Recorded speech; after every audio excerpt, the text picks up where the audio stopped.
Hey there guys, Fireman Official here, and welcome to this Age of Empires 4 build order tutorial for the Abbasid Dynasty. It's going to be a fast feudal age rush with spearmen, archers and rams. It's perfect if you're up against cavalry civilizations like the French and the Rus. But if you're up against archer play from your opponent, for example from the English civilization, you can easily adjust this build order. Stick around till the end of this video where I'm going to talk about the adjustments where you can get horsemen, archers and rams instead. But we'll talk about that later. The Abbasid Dynasty starts off pretty quickly, so as usual though, you queue up villagers in your town centre and then you send 5 of the 6 villagers towards the berries to build a mill and of course take the berries. That remaining villager will build a house and then the House of Wisdom and then go to Straggler Tree. After this, you'll send the next 2 villagers to berries to make 7 in total, and then after that you'll send the next 3 villagers to gold, of course building a mining camp. And that's where we're at the moment. So, to give you an idea of this build, we are going to be going for the culture wing from the House of Wisdom, and this will let us research preservation of knowledge, which gives us 30% off researching our technologies. Now, whilst it's not necessarily a military wing, it does really affect our military because we'll get a blacksmith and we'll be able to research a lot of the technologies very cheaply. This is going to be great for a feudal age rush. So once we do have 3 villagers on gold, we need just 1 more. We're going to be then sending our villagers to go to wood.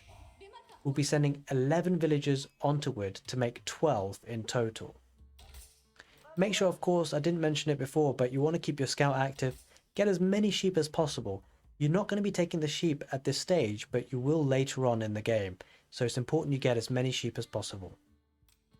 Now, as we're getting more villagers to the straggler tree, just keep an eye on your wood count, because once you hit 50 wood, you'll then want to build a lumber camp near the main wood line. You don't want to be taking the straggler tree for too long. So guys, if you've been on the channel before, you know that I have a lot of build orders. What I would love to hear from you guys, if you have any particular requests for build orders for me to adjust and refine, let me know in the comment section below, and hopefully I should be able to get round to it.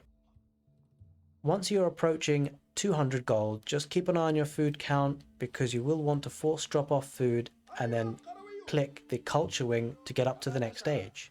Once you do get 200 gold, by the way guys, make sure you take 1 villager from gold to a food resource. Now if your berries are closer, go for the berries. But if the map is like it is for me here, you can take that 1 villager to go to the sheep because it's closer. You've seen now we've built the lumber camp so we can get that wood income efficiently. And guys, I thought I'd mention as well that although you can see the build order on the right hand side of your screen, I do have the PDF versions of all my build orders in my Discord, and if you're interested in that, do check out the YouTube description and it'll give you some information about how you might be able to grab hold of it. So we've clicked up using the culture wing, and as soon as we do get up to the feudal age, we'll be getting preservation of knowledge. So keep getting your villagers over to wood. The magic number you want is 12 on wood before you go back to food. Now once you can afford it, take 1 villager from food to build a house and then to go back to food. The next key point to mention is once you hit 150 wood, you'll want to build your barracks using a villager from food. Alright, keep your scout active, try and find out what your opponent is going for. We are going for a mixed composition anyway, but just make sure you find out where your opponent's resources are so you can hit those first as well. So we see here that our opponent is going for the Chamber of Commerce, playing as a French. So that's actually good news for us because of course if they went for the School of Cavalry, we would be a bit more prone to knights attacking us. But in any case, once we've got the barracks built, we get some spearmen to defend our key resources. Okay, so now that we're up to the feudal age, we'll take 1 villager from wood to build an archery range, and of course once we can afford it, we'll get a villager to build a blacksmith from the wood as well. We're going to research preservation of knowledge from the culture wing in the House of Wisdom, and that will give us really cheap upgrades. We'll wait for that before we upgrade our spearmen to hardened spearmen.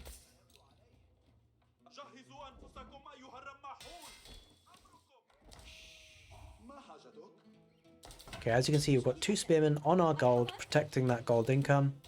And we're going to send a couple of spearmen to the berries, just in case we get rushed early.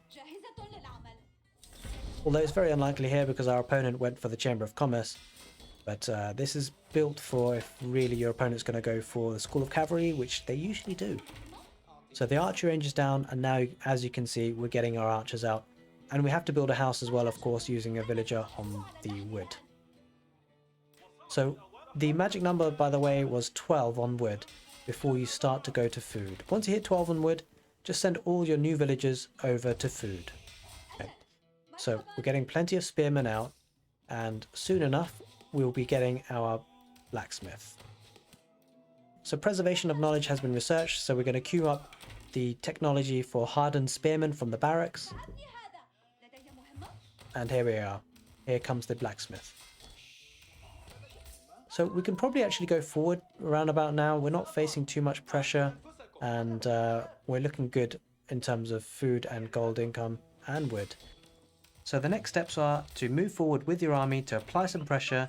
Once you get up to 15 villagers on food, you then start to send new villagers from the town centre to wood, and then now you need to prioritise your blacksmith upgrades. So let's talk about strategy for this ongoing build order. The first thing to talk about are blacksmith upgrades. You'll always want to tailor the order of your blacksmith upgrades depending on the army that you're up against. But as we're expecting knights, we'll be planning our upgrades along those lines. Stick around for the adjustments section of the video where I'll talk about what to do if you're up against archer play from your opponent. So my pattern of thinking is essentially, as soon as pushing with rams and entering the heart of your opponent's base looks viable, go for iron undermesh as a priority before all other upgrades, because this will help you tank more shots from the town centre and push into your opponent's base. In any case, it's always important to keep your rams in front of your army so that your opponent's TC always focus fires on your rams. But up until the point that you can dive right in, my order of upgrades are as follows. I would usually go for the melee armor upgrade called Fitted Leatherwork first, as this will upgrade the armor for both your spearmen and your archers against incoming knights. After this, I would go for Steeled Arrow, which will increase the attack on your archers and enable you to better snipe villagers and push your opponent of key resources, in particular gold, and attack knights that are out of position. I would then go for Bloomery, which upgrades the melee attack on your spearmen.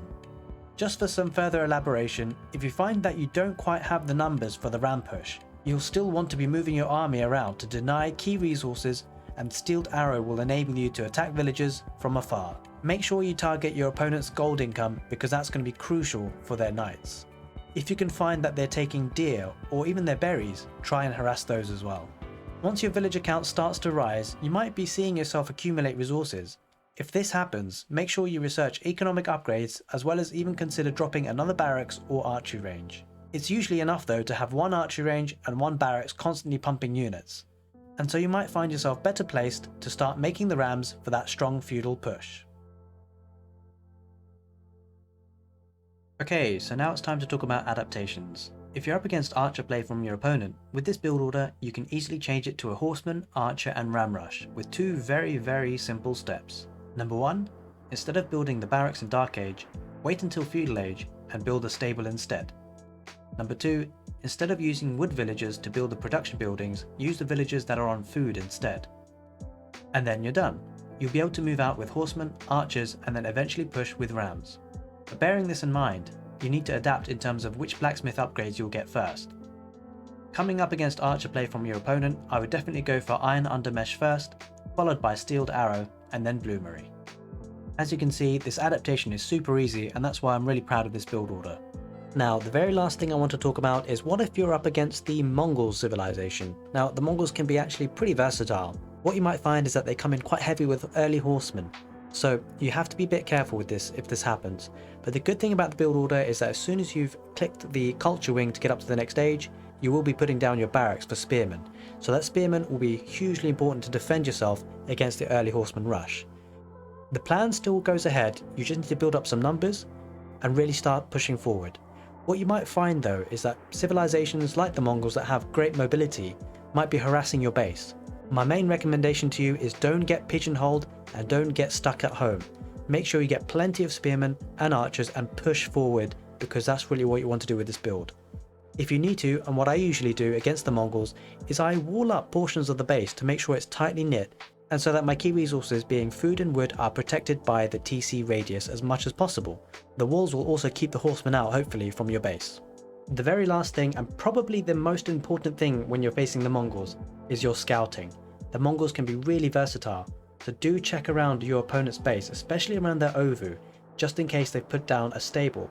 If they have, keep up with the plan, it's spearmen and archers. But if they don't have a stable, just think about your plan. They might be going for archers in feudal age. If that's the case, switch.